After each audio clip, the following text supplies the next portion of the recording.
Hello dear students, तो जैसे कि हमने पिछले सेशन में पढ़ा था reception of patient in ward कि एक जीडीए की क्या क्या ड्यूटी होती है जब पेशेंट को वार्ड में लेकर जाना होता है।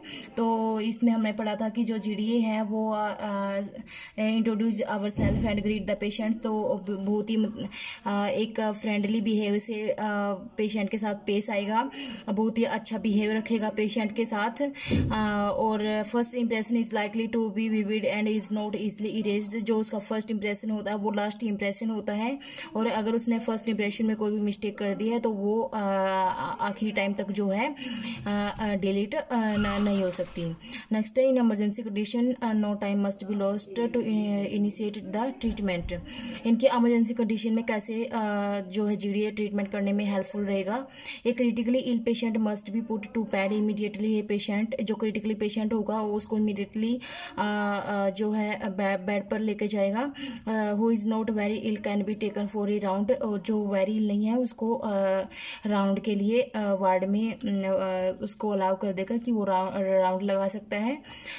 नेक्स्ट है कि after taking hospital after making the patient comfortable. जब पेशेंट को कंफर्टेबल करवा देता है उसके बाद क्या किया जाता है कि जो GDA must explain the hospital policies. जो हॉस्पिटल की पॉलिसीज़ हैं उन सब के बारे में पेशेंट को इंट्रोड्यूस करेगा।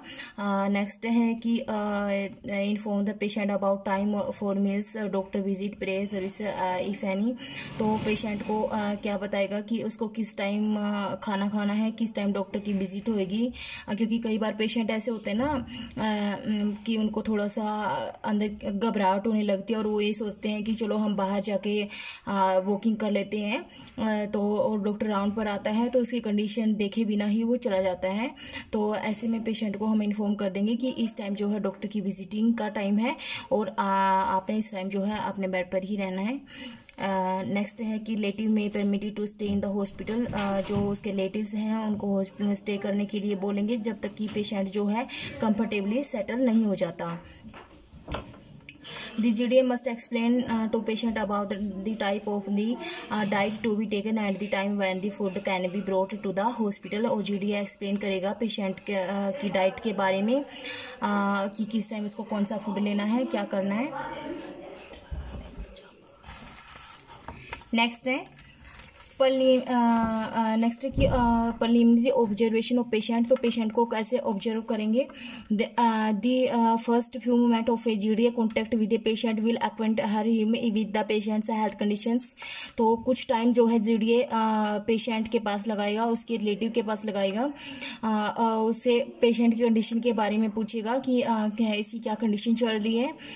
The patient facial expression depict not to her him. The patient is facial only the emotional reactions but the presence of pain or fatigue too, decoloration of the skin such as jaundice or cyanosis, facial paralysis, malnourishment etc. can be observed without much difficulty। तो patient क्या करना है कि कई बार हम patient का चेहरा देखते हैं, उसके फेशियल एक्सप्रेशन देखते हैं और चले जाते हैं। तो हमें ज़रूरी नहीं है कि अगर पेशेंट का जो फेस है वो अजीब लग रहा है तो ज़रूरी नहीं है कि वो उसको पेन है तो इसलिए जो पेशेंट है वो चेहरा लटकाए बैठा है। हो सकता है उसको क्या हो, फेशियल पैरालिसिस भी हो रखा हो। ठीक है, पैरालिसिस मतलब जिसको हम देसी भाषा में अधरंग बोलते हैं। ठीक है कि अधरंग का झटका लग जाना। ठीक है, जिसमें क्या होता है कि एक पार्ट बिल्कुल काम करना बंद कर देता है। नेक्स्ट है तो उसको क्या हो सकता है, फेशियल पैरालिसिस भी हो सकता है, उसको जॉइंटिस पीलिया भी हो सकता है, माल नरिशमेंट भी हो सकता है वो। ठीक है, तो मतलब बहुत सारी ऐसी डिफ़िकल्टी हो सकती हैं।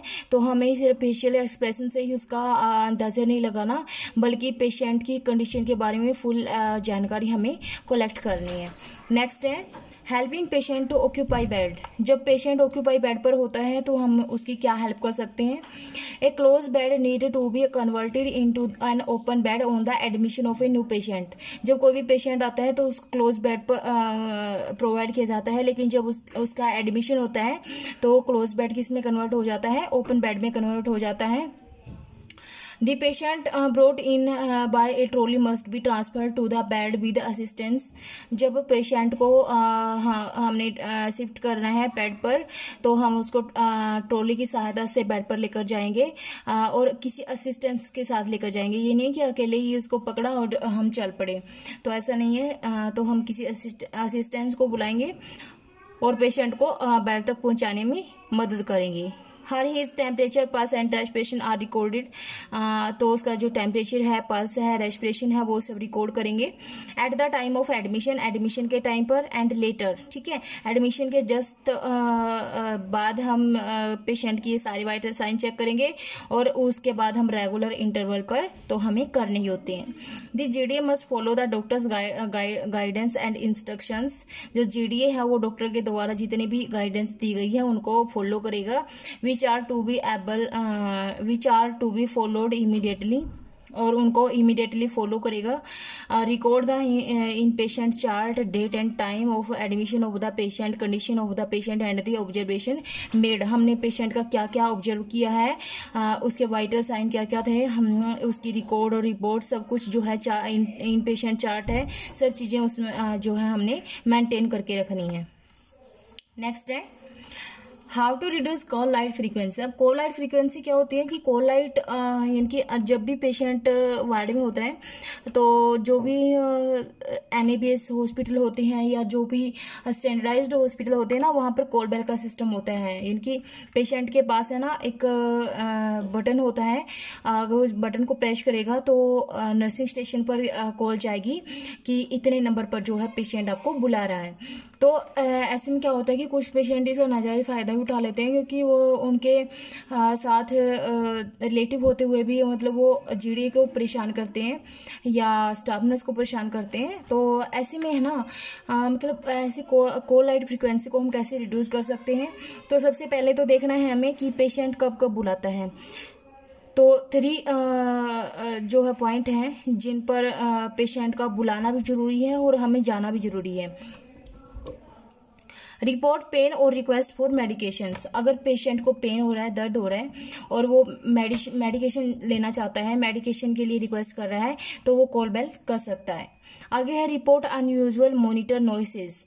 वो क्या कर अगर उसके पास बहुत ही ज़्यादा शोर शराबा हो रहा है और पेशेंट को कंफर्ट फील नहीं हो रहा, तो ऐसे में वो नॉइज़ को रिड्यूस करने के लिए भी आपसे हेल्प मांग सकता है और वो कॉल कर सकता है। रिक्वेस्ट फॉर डेली नीड्स, उसकी डेली नीड्स जैसे कि सच एज बाथरूम असिस्टेंस और एन एक्स्ट्रा ब्लैंकेट, यानी कि उसको सर्दी लग रही है तो उसको ब्लैंकेट चाहिए, उसको वॉशरूम जाना है, उसको हैंड वॉश करना है, उसको ब्रश करना है, या मतलब इस टाइप की जो हेल्प होती है उनके लिए पेशेंट जो है कॉल बेल के जरिए बुलाता है। नेक्स्ट है up on entering the patients room. जब हम पेशेंट रूम में एंटर करते हैं तो duty assistant must introduce her self himself. तो जीडी का क्या काम होता है कि वो अपने बारे में जो है इंट्रोडक्शन देगा पेशेंट को। Tell the patient that she is there to do rounds and carry out the following task. और जीडी को बताएगा कि मैं यहाँ पर इस काम के लिए आया हूँ और आपका जो है ये प्रोसीजर करके ही मैं यहाँ से जाऊँगा। तो सबसे पहला क्या करेगा, assess the patient pain level, उसके पेन लेवल को देखेगा GDA. If the patient is experiencing pain, अगर पेशेंट को पेन हो रहा है, the report nurse is contacted immediately. तो इमीडिएटली नर्स को कॉन्टेक्ट करेगा और उसके पेन के बारे में बताएगा। नेक्स्ट है पुट पेन मेडिकेशंस, उसको पेन किलर मेडिकेशन देगा। Doses on the reporting nurses list of scheduled items और and remind when the dose is due. जो भी डोज उसके लिए रिकमेंड की गई है, जो भी डोज उसके फाइल चार्ट में लिखी हुई है, तो वो वाली डोज उसको प्रोवाइड करेगा। नेक्स्ट है आफ्टर टॉयलेट असिस्टेंट्स, इनकी अगर उसको टॉयलेट जाना हो, सॉरी ऑफर टॉयलेट असिस्टेंट्स, इनकी पूछेगा कि आपको टॉयलेट वगैरह तो नहीं जाना है, उसमें हेल्प करवाएगा। Assess the patient's position and ask if she he is comfortable और नीड्स टू बी रिपोजिशन्ड। और पेशेंट की पोजीशन को असेस करेगा और उससे पूछेगा कि क्या आप जिस पोजीशन में आप लेटे हो, क्या आप कंफर्टेबल फील कर रहे हो इस पोजीशन में। अगर वो कह रहा है कि मुझे अपनी पोजीशन चेंज करनी है तो उसको करवट दिलवा देंगे ठीक है। आगे है put the telephone with in the patient's reach. जो टेलीफोन है वो पेशेंट के पहुंच में होना चाहिए, यानी कि उसके पास में होना चाहिए। Put the TV remote control and bed light switch with in the patient's reach. TV remote उसके पास होना चाहिए और जो बेड लाइट स्विच जो है तो वो भी उसके पास ही होना चाहिए, क्योंकि कई बार पेशेंट को उठना होता है तो उसको लाइट की ज़रूरत होती है, लेकिन कई बार उसको क्या होता है कि मेरे को नींद आ रही है और वो अच्छे से सो नहीं सकता, तो इसलिए उसको लाइट बंद करनी होती है। तो ऐसे में ये सब चीज़ें पेशेंट के हम आसपास ही इनकी जहाँ तक मतलब वो उसका हाथ पहुँच सके तो इतनी दूरी पर हमने वो चीज़ें प्रोवाइड करनी है पेशेंट को। Put the bedside table next to the bed. तो बेड के आगे हमें बेड साइड टेबल रखनी है। Put tissue box and drinking water within the patient's reach. Drinking water रखना है और टिश्यू बॉक्स रखना है ताकि वो पानी पीने के बाद अपना मुंह पहुंच सके। Prior to leaving the room he must ask the patient. जब वह रूम को छोड़कर जाएगा तो वो पेशेंट से पूछेगा कि is there anything I can do for you before I leave, and tell the patient that a member of the nursing staff will be back in the room in an hour for the round again. तो जब वह room छोड़ के जा रहे हैं GD तो उसको बताएगा कि अगर आपको कुछ चाहिए तो मेरे को अभी बता दो, क्योंकि मैं अभी जो है मेरी ड्यूटी ऑफ हो रही है तो मैं अभी नहीं आने वाला, और जो सेकंड जीडी या स्टाफ नर्स जो भी आएगी तो वो इतने घंटे बाद आपको असेस करेगी आके। तो उसे अगर आपको इतने से इतने बीच में अगर कुछ चाहिए है तो आप मेरे को अभी बता दो, ताकि इन ड्यूरेशन आपको कोई भी दिक्कत ना आए। नेक्स्ट है राउंडिंग।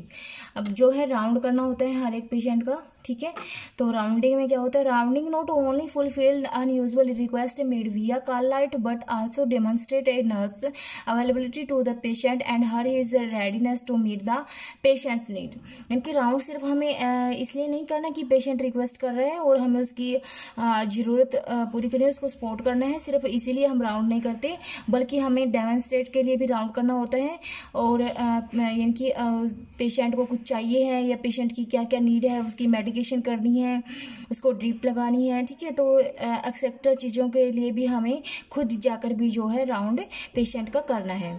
नेक्स्ट है rather than adding to the nurse's workload, rounding takes less time than answering call lights and dealing with the repeated request। यानी कि अगर हम ऐसे अपनी मर्जी से भी राउंड लगाएंगे, पेशेंट को देखाएंगे, तो जो है बार बार पेशेंट को कॉल करने की ज़रूरत नहीं पड़ेगी, बार बार आपको रिक्वेस्ट करके बुलाने की ज़रूरत नहीं पड़ेगी।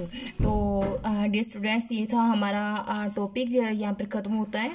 जो ये 3rd यूनिट का जो फर्स्ट सेशन आज हमारा यहाँ पर कंप्लीट होता है।